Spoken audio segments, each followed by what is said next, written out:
Here is a green ink by Aurora Green. Let's jump straight to the end with my opinion on this ink. The paper I'm using here is a Maruman Mnemosyne Notebook. A great basic green to have, some slight tone variation by pen, and even a bit of shading when you go looking for it. It's not standout shading, and if you must have a bunch of shading, this is not a good green for you. But for a basic green, this is outstanding, and it does fit the Aurora line very well. While I'm glad I don't have a bottle of this, I wouldn't complain if I did. The pen for today is a Mnemosyne Fission. All of the writing samples are done with a Platinum 3776 with a soft fine nib which writes rather dry, a Hero 7035 with a fine nib that writes wet, a Visconti Van Gogh with a medium nib and an average flow, a Lamy Safari with a broad nib that writes average. Now that we know my opinion on this ink, let's take a look at the first writing sample done on Clairfontaine.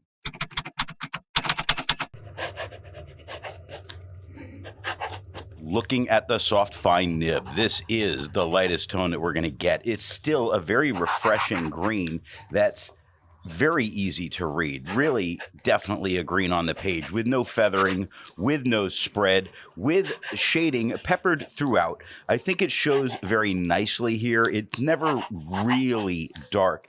The darkest it gets really is the word tricksy on the first line, but for the most part, the shading we see is kind of like say on the second line or what on the second line. We see it go from a nice darker mid-tone with its light tones.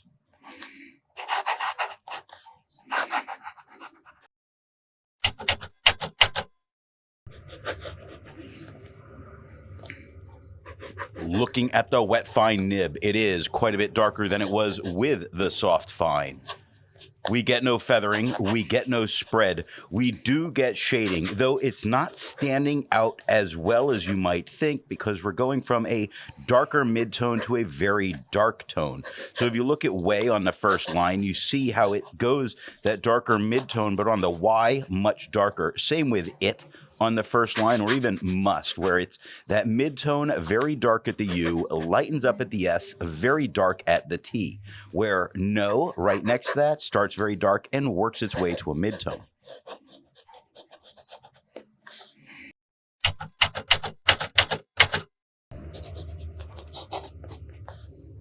Looking at the medium nib, it is the same tone as the wet fine, with no feathering, with no spread, with better shading than it was with the wet fine. That slightly less flow, little bit less ink on the paper really brings out some of the shading much nicer, shows a lot more of those midtones, really draws some attention to where it is quite a bit darker. You see it in it on the first line, especially see it in can't on the first line.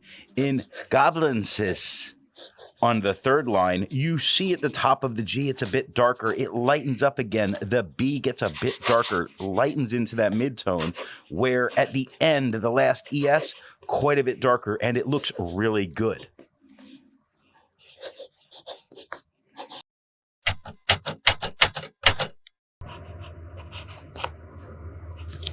Looking at the broad nib, it is just a tad bit darker than it was with the medium nib.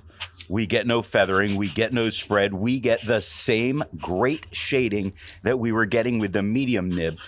In certain ways, the thicker lines help you see the lighter tone a bit better. You look at present, starts very dark, nice mid-tone through.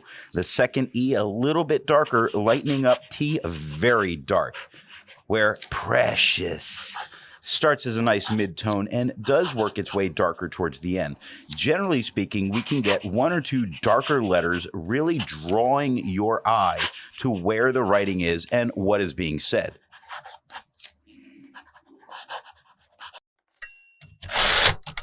Looking at the back of the page, we get no bleeding and no ghosting. Like most inks, this one comes in a bottle. This is how the Pilot Custom 823 fits. And here is the Pelican M1000. Here's the ink level when you can no longer fill a Lamy Safari. There's approximately 7 milliliters of ink left. The next writing sample is done in a Portage reporter's notebook.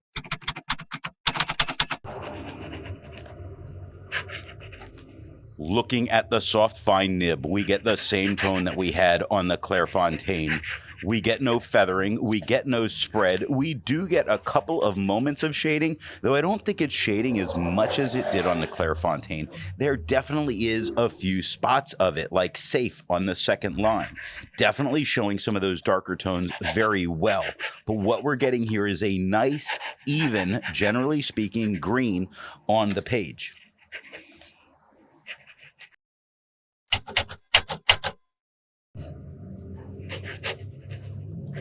Looking at the wet fine nib, it is quite a bit darker than it was with the soft fine, just about as dark as it was on the Clairfontaine.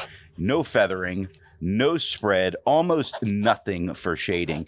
Really, it's almost entirely that darker tone. You do see a couple spots where it does show a little bit lighter, like on the third line on the far right, but the B starts a bit darker. It lightens up for the U and then darkens again, but not really very much shading happening here.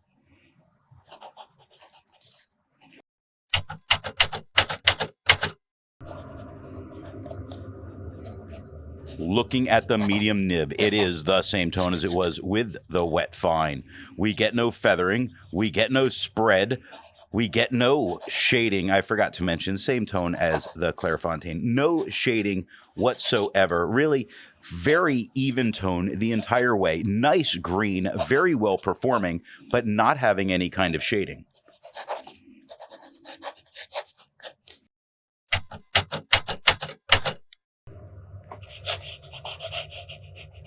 Looking at the broad nib, it is the same tone as it was with the medium. I think the green shows nicer here than it did with the medium because of those thicker lines. With that, it's just a little bit lighter than what we're getting on that Clairfontaine. No feather, no spread, no shading, but I will say things like commas and exclamation points a bit darker, showing it's possible, though it's not really coming through, we're still getting a very solid performing green color.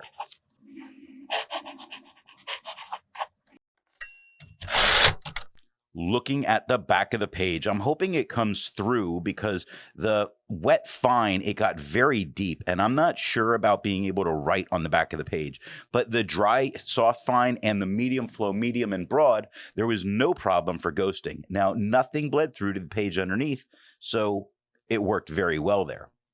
There's a lot to learn by doing multiple chromatographies. The one on the left is immediately put into water for 10 to 15 seconds. The one on the right, marked with a D, is let dry for 10 minutes before putting it into water.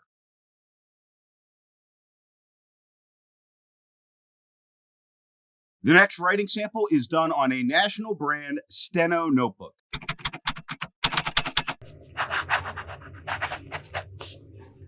Looking at the soft fine nib, it is about as dark as it was on the Clairfontaine, but certainly a more vibrant green that we're getting. I really like the way this green is showing up here. This tone paper really gives it a little bit of a kind of punch as a color. No feathering, no spread. It still shades some, not hugely standout. Has on the first line, starts darker, works its way a bit lighter, quick directly underneath it, darker to lighter in the middle, very dark at the end. Even make that M, the top loops of the M, bit lighter than the downstrokes that we're seeing on the M, showing it very nice. I like the color a whole lot here on this paper.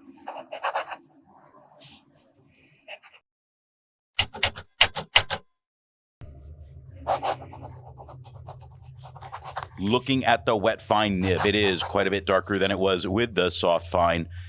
Just a tad bit lighter as far as how dark it is than on the Clairfontaine. Still a punchier, brighter green to look at. Very, very appealing to see.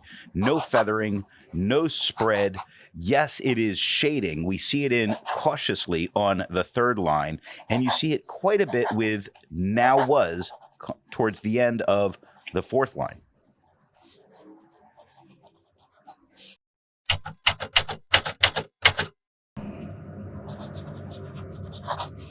Looking at the medium nib, it is a tad bit lighter than it was with the wet fine, a little bit lighter than on the Clairefontaine.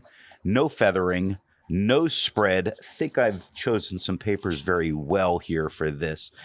We do get some shading, and it's not shading as well as it did on the Clairefontaine, but it is giving some. You see it in tripping, the very first word, or another on the first line. With is very dark, where A right next to it is light, and noise starts lighter and gets darker through the word. Nice, punchy, brighter green than we had on the Clairefontaine. This paper, again, doing really good things for the look of this ink.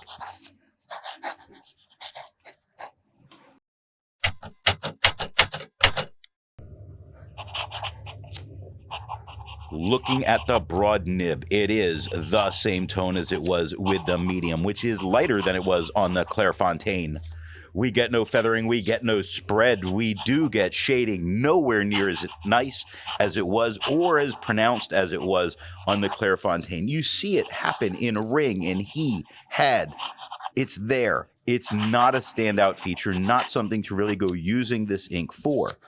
The beautiful bright green that we're getting, that slight change to the tone of this, I think works, and 4 nibs, and it's looked great.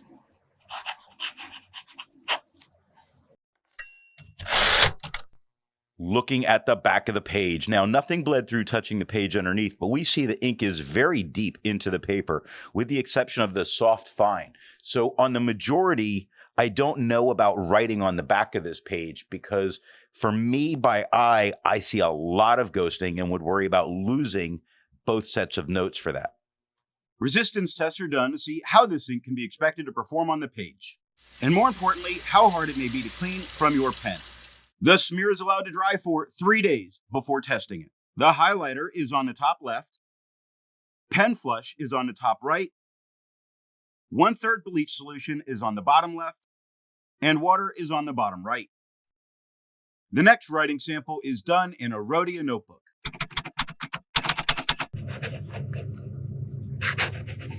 Looking at the soft fine nib, we get the same tone as the Clairefontaine. We get no feathering, we get no spread, we do get shading. Now, the shading is just as well as it was on the Clairefontaine. Truly, it's almost as if it's the same, though we know the paper is in fact different. It looks very much the same. In this case, I think the paper's helping out a lot in being able to see vertical lines, in how that really lets it sort of melt away. It is dark enough that you kind of stop seeing those vertical lines, and they're less distracting. So it's doing a very good job. It's not too light.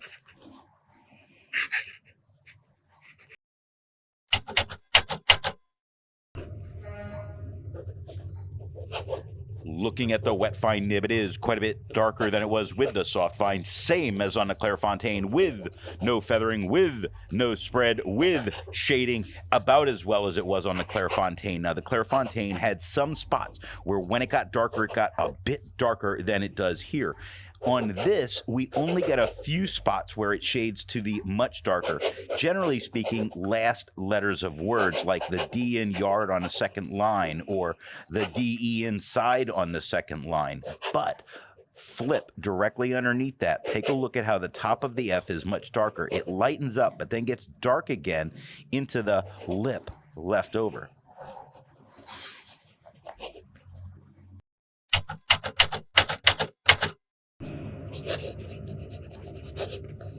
Looking at the medium nib, it is the same tone as the wet fine nib, the same tone as the Clairefontaine.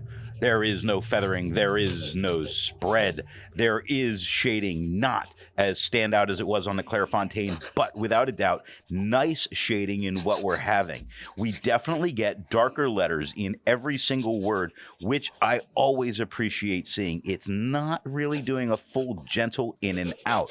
Hobbit on the second line, much darker, lightens up. The first B is a few tones darker than the second B, but the T, quite a bit darker. But now look at places directly underneath that.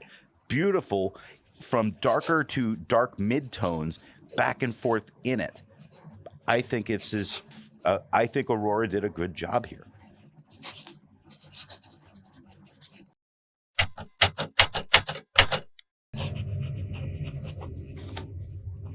Looking at the broad nib, it is the same tone as the medium, lighter than it was on the Clairefontaine. No feathering, no spread, almost nothing for shading, where the Clairefontaine had quite a bit of shading. Here, we only get a light peppering of some shading spots that show up, mostly where you cross back over, like where the T crosses the H in that on the second line.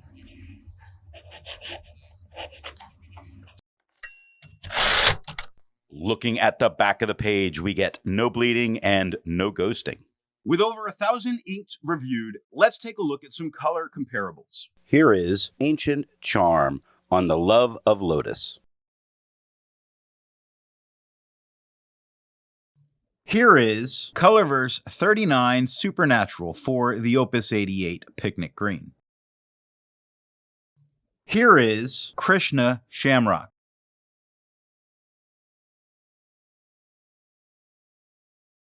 Here is Pelican Jade.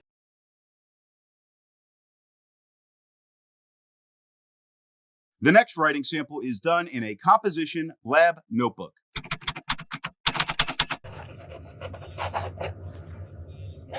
Looking at the soft fine nib, it is the same tone that we had on the Clairefontaine. Not even flatter, it's the same. No feather, no spread. Yes, it shades almost as well as it did on the Clairefontaine. Now, it is the vertical lines and the lighter tone that I do see here as a little distracting, a difference in paper and its printing. So in this case, you could use it, but I don't think you get the full benefit of this ink.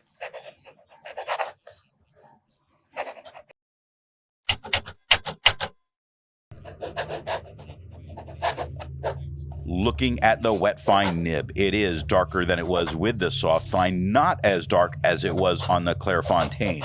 No feathering and no spread, very nice shading. The shading stands out much better here than it did on the Clairefontaine, a result of the ink itself being a bit lighter as it kind of goes through. Look at leaving on the first line, starting darker, working its way lighter, where in behind, directly underneath it, a lighter in general word, but the H and D are both a little bit darker.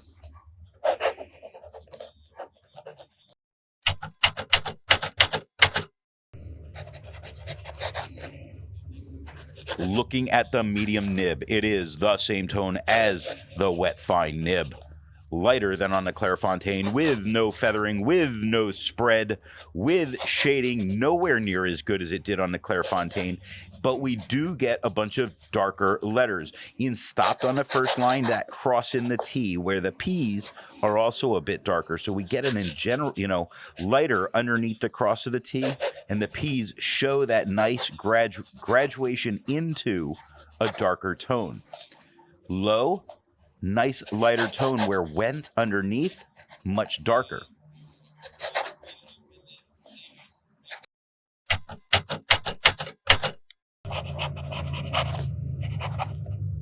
Looking at the broad nib, it is the same tone as the medium, quite a bit lighter, a whole lot lighter than it was on the Clairefontaine, with no feathering, with no spread, with shading nowhere near as it was on the Clairefontaine. It's definitely there, only a little bit. You get a darker letter like the P in passage on the second line.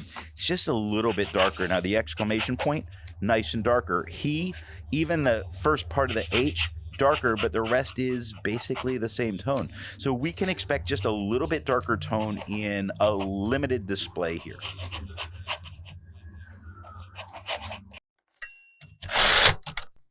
Looking at the back of the page, we have no bleeding and no ghosting, making it a great candidate for students in school. While it's nice to see inks in the same color family, I prefer to find an ink that complements this color on the page. Here is an orange ink by Cairo Iro Moonlight of Higashiyama. Here is a purple ink by Private Reserve DC Super Show Violet. Here is a black ink by Kaweco Pearl Black. Here is a red ink by Diatramentis Document Red. The last writing sample is done on 20-pound copy paper.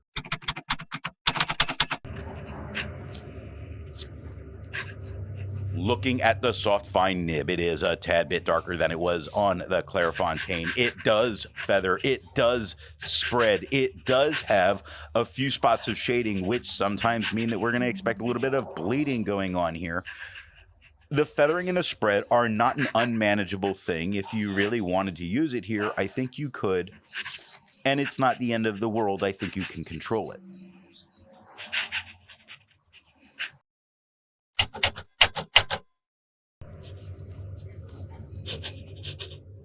Looking at the wet fine nib, it is a whole lot darker than it was with the soft fine. A whole lot more feathering, a whole lot more spread. No shading. Really, it's a nice green. It's not looking its best here. That wet pen putting down more ink really did no justice to it. The spread takes it to a bit more than a medium, which is a bit too much spread for me to be comfortable seeing. And the feathering, little distracting, if I must say. Look at the word must on the second line.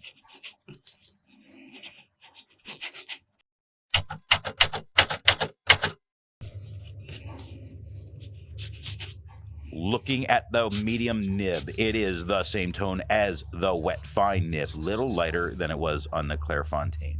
No feathering. Really? No. Feathering. No spread. No, because it's copy paper.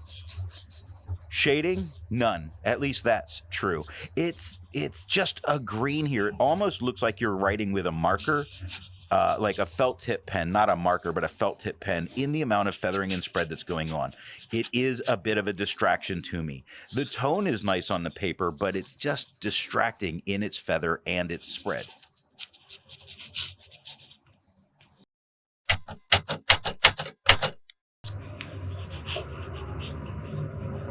Looking at the broad nib, it is the same tone that it was with the medium, quite a bit lighter than it was on the Clairfontaine. It feathers, it spreads, it looks like a felt tip pen or marker. It's not especially nice. The feathering and the spread themselves, or the feathering's not horrible and not out of control. The spread that's going on, don't use a broad on this paper. That would just be ridiculous. And we're seeing some of it here.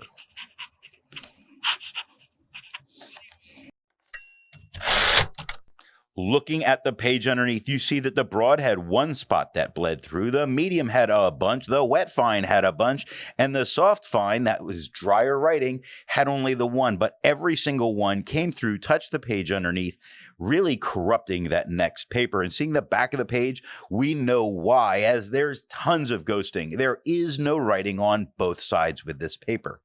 So what nib and pen do I recommend using for this ink? The paper I'm using here is yellow Rhodia paper.